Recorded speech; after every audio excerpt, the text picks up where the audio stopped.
but I hope it will be fine. I'm sure it will. Anyway, we are in game, so let's get on with these introductions. Spawning in the top right-hand position of Overgrowth, we've got the Blue Zerg player representing Team Acer. It's Bly. And his opponent down to the lower left, playing for Vega Squadron, the Red Protoss, DmC.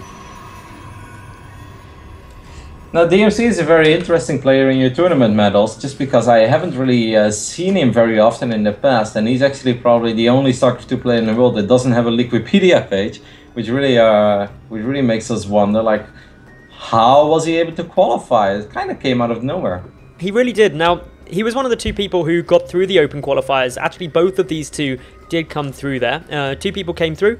It was quite a long, hard journey for them. They both took down some pretty tough people. I think most notably for DmC was that he was able to 2-0 Lilla, which is not an easy task nowadays. Lilla is a very high-ranking GM player in EU. He's had some good results in DreamHack recently. And all in all, he's just a solid opponent. He managed to qualify over Marine Lord in the finals. Now, they were some great games. I'm very excited to see what he's going to be able to do. I actually have like the strangest bug ever. I have like random white squares on the Nexus, on the gateway, on the spawning pool and stuff. I just patched my StarCraft this morning. I don't know if anybody else had this patch, but it's very strange.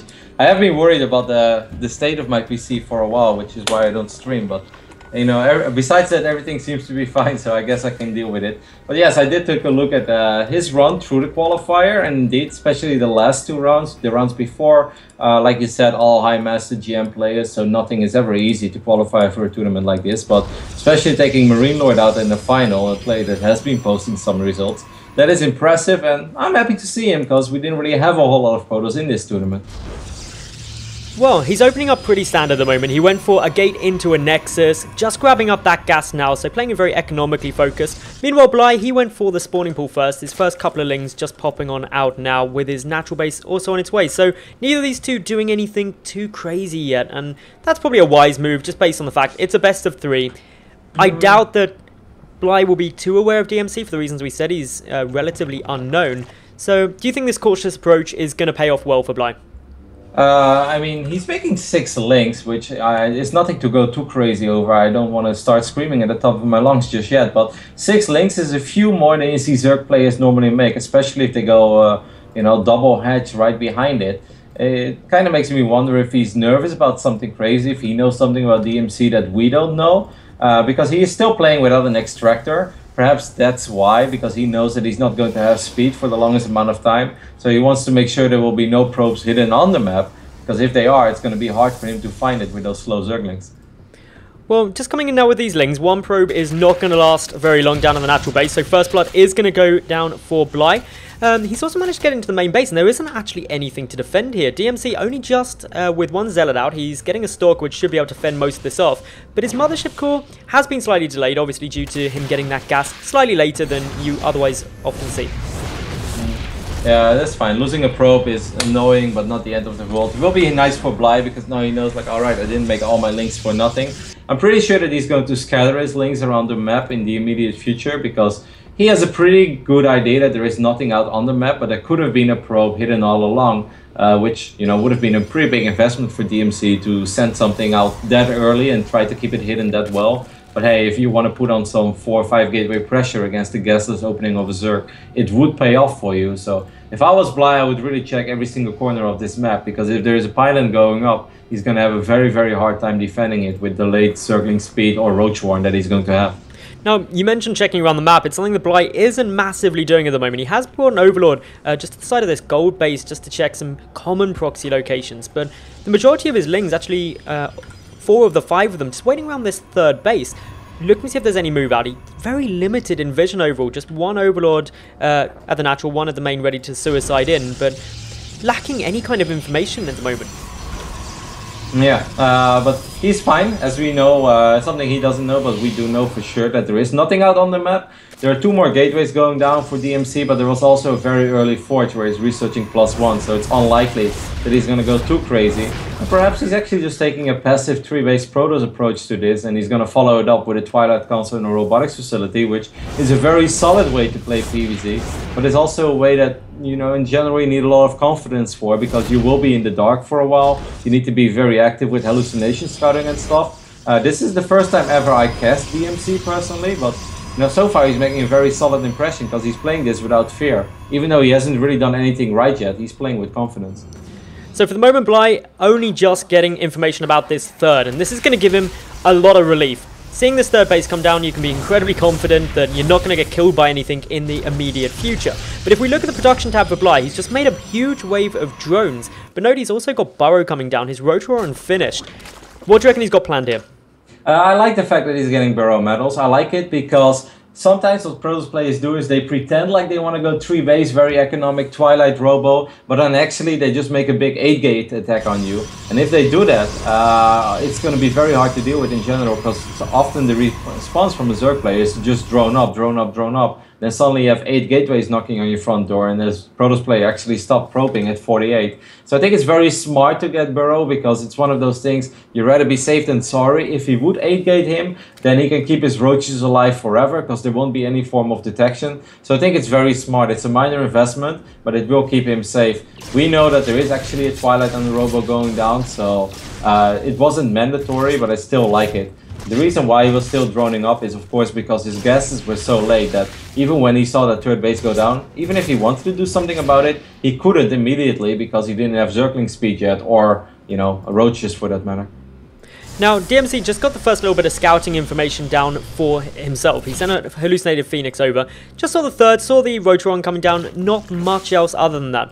Loving from Bly as well, he's got a couple of speedlings just patrolling towards the edge of these maps, looking for any moves out, anything that may look a little bit concerning to him, but predominantly just got Bly actually burrowing up some roaches in case a push were to come in. He's got his 4th up and is just chilling nice and safely at the moment, just a little bit down on upgrades. He's making a lot of roaches. Yep. I mean, he just made a few overlords and he's freeing up more and more supply. Kind of feels like this is old school Stefano style, where Zerg players just go absolutely ham on roaches and roaches only. There we go, Tunneling Claws being researched as well. This is one of those plays, it's really important for DmC to identify this as soon as possible. If he does it, he can start making an Immortal or two. Now, right after that hallucinated Phoenix expired, actually, we do see the Spire go down. So this is pretty much where things are going to get really interesting. I'm very curious to see how both players will play out the upcoming 90 seconds in this game. So this isn't a massive commitment to roaches. There's in total 25 of them down, but behind this we've got the 5th base coming out. We've got quite a few lings as well as obviously Tunneling Claws, but that Spire is the big switch up. It's going to be interesting to see how DmC deals with this. He's got a lot of Sentry energy banked, so shouldn't have any problems zoning out these roaches at least until Tunneling Claws is finished up. And DmC also sitting with an upgrade advantage. It's going to level out for albeit about 25 seconds, but Bly, he's not got enough to push into this army quite yet. No, he doesn't really want to either. He wants to make sure that DmC makes more Immortals. The thing is, if DmC would have made Immortals a little quicker, then he actually could have just started attacking with his Blink Stalkers, his +2 upgrades, and he would not have to worry about more roaches, because at a certain point, Immortals will just always kill roaches, while these two armies are getting really close to each other. If DmC wants to start attacking, he needs to, I think, cannon up one base to make sure he doesn't try to do a base trade. But at least this pressure, as we can see, is already forcing out more roaches than Bly wanted to make. Bly just clearing out some of these rocks now, wanting to create a couple more avenues that he can circle around in, just so if there is an engagement, he's getting a good attack arc. DmC, Let's though, not forget that he does have Tunneling Claws, by the way, Madals. Yeah, he does. Drop you, but it's really important because there is a lot of force field energy, but there's only a single Immortal. So if Bly decides to use Tunneling Claws on all these roaches, I think he can get close enough. He picks up the pylon immediately as well. In he goes now. Nice little pick up and drop micro from that Immortal. Bly, he's got a good surface area, but these force fields are zoning out a lot of the roaches, preventing the lings from going in. Bly pushing forward. Remember, he does have Tunneling Claws, as Roddy did mention earlier. The Immortal finally goes down, but these Blink Stalkers are dealing a lot. They've got +2 up against the +1 of the roaches, and DmC is able to push through. He takes some nice trades there, losing less resources, keeping the majority of his army, and he's now up by quite a good chunk of army supply, despite the 15 rotary reinforcements coming in for the Ace of Zerg. Yeah, this is going to get tricky for Bly. He has a crazy amount of gas, but this is not the moment to make Mutalisk. He doesn't really have the minerals for it anymore either. I think he was a little bit impatient taking that fight. He saw the Immortal, he thought it was exposed, but he started fighting while he had still a lot of roaches that were on their way, that were not there yet. The force fields were good. We see Bly counterattacking on the other side of the map. That's an okay idea, but I actually think that DmC should be more than fine with all of the gateways that he has. But this at least is buying Bly a little bit of time to switch into Mutalisk. Man, things are getting pretty dicey in our first game of the day, Madals. The Mutalisk switch, it's going to be rough for Bly because there's 31 Blinkstalkers out on the field with good upgrades. He's already lost 21 drones and a hatchery. These Mutalists have definitely got their work cut out. 8 of them on the field, a few more popping on through, but some getting picked off as they spawn. Not ideal here for Bly, but what is going quite nice for him is he's managed to breach into that natural, just going full out in terms of the counter damage. Nexus Cannon has been triggered. The most important thing though is, like I said before, it's really important that DmC completely forges up one base. He's getting 4 cannons at his third. That's not really what I had in mind. I really want to see like 7 or 8, but it's something. He needs to make sure that he will always at least have 1 mining base. Because these Blinkstalkers, like you mentioned, there are so many of them, they are never going to die. So as long as he makes sure that he doesn't lose all of his economy, which I don't think he should, I think he'll be fine. 57 drones killed, 36 probes have gone down. The main base of DmC is taking quite a bit of damage, but Bly's is completely annihilated. The Mutalisk count is going to be going up to 23, but that's up against those 31 Stalkers. The third base is now heavily cannoned, going up to 8 cannons here actually. So DmC fulfilling your dreams and wishes there, Roddy. What does Bly do? I've always had a soft spot for those Russian Protoss medals. They know what I like. I don't know what Bly can do. I don't think there's too much Bly can do. I think he needs to grab all of his forces together and just suicide on either those cannons or on the army. But I think it's an uphill battle that he can't win anymore. I think DmC made the correct calls, had excellent judgment in the crazy phase of this game, and he just made a good read. And Bly kind of threw this game at his very first engagement. So an attempt to assault into this third base now for Bly. It's a last-ditch effort. The cannons dishing out a lot of damage. These Blinkstalkers trying to focus down as much of the Mutalisk flock as possible. The cannons slowly starting to get taken out, but look at the army supply differences. DmC is a long way up, and his Blinkstalkers are coming back home. Yeah, it's okay though. Like, Bly doesn't really have any drones anymore himself. Like, this would have been a bad scenario if Bly actually had like 30-40 drones around the map, but DmC should be fine. He still has 30 Blinkstalkers against just 12 Mutalisk and 11 Roaches. I think he's going to be more than fine. There's no way that Bly can kill all the buildings of DmC, and DmC actually has so many units that I think he can split up his forces without exposing himself too much. Of course, it does sting a little bit that he lost at Nexus. He actually has enough money to rebuild it though, so he's not absolutely dead yet. I think Bly knows as well that he's in a little bit of trouble. Yeah, these Mutalisks are completely pinned in here. Stalkers on either side, just preventing them from being able to escape. This is frustrating for Bly. DmC, dare I say it, he's in a position where he can't really lose at this stage. He's up hugely in terms of supply. He's got that Nexus coming on through. A couple of tunneling Roaches going to try and force that to cancel, but with the Stalkers in position, they're going to have a rough time. Yeah, still, if he gets the probes and the Nexus, you know, eventually you could start thinking about a draw. Do we have an observer on the map? Actually, we do have an observer on the map, so never mind. These Roaches should not be unkillable. The probes will start running. This is a little bit frustrating for DmC. You can't lose too many Stalkers, buddy. This is really not a game that DmC should possibly lose, so I'd still be very shocked if that happens. But there are so many Blinkstalkers. That's a very good forward blink. He's getting the Overseer. Where's your observer? Just chilling by the 4th. Why not? No, that observer really needs to be brought over because those tunneling Roaches are going to be irritating, although their numbers, only 6 of them remaining on the field. Finally, we see DmC pulling over that observer. Yeah, indeed. He's pulling the observer. He doesn't know about this Roach behind his mineral line, but he does know about these Mutalisk. Every pickup will be nice.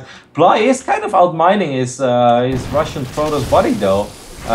There goes the forward blink. One more probe. No, he survives with 2 probes, and he's actually not supply blocked yet, so he will eventually be able to start building a few more probes. If I was him, I would have not made that pylon yet. I would have started building more probes first and then get that pylon, because right now the pylon finishes, but he still can't build a probe. He's perilously guarding those 2 probes, one of which is incredibly close to death. But yeah, that pylon was quite an interesting choice from DmC because obviously it ate up 100 minerals, which he didn't actually need to. He wasn't supply blocked. The Roach is coming in now. These 2 probes are going to fall. Luckily enough to make another one from the Nexus, though. Yep, yeah, he has enough money for the Nexus, and above all, he's splitting up his forces like you see on the right top side of the map. The Observer is here. These drones will get picked off, and Bly is going to be forced to fight this small army, and I think that this is the moment where DmC is going to bring the remaining forces as well, but I'm not even sure if he has to. He has those 2 sentries over here. He has Immortals to soak up a little bit of bounce damage. Those Stalkers should just start focusing stuff. Actually, well done here by Bly, but Where are your other stalkers, DmC?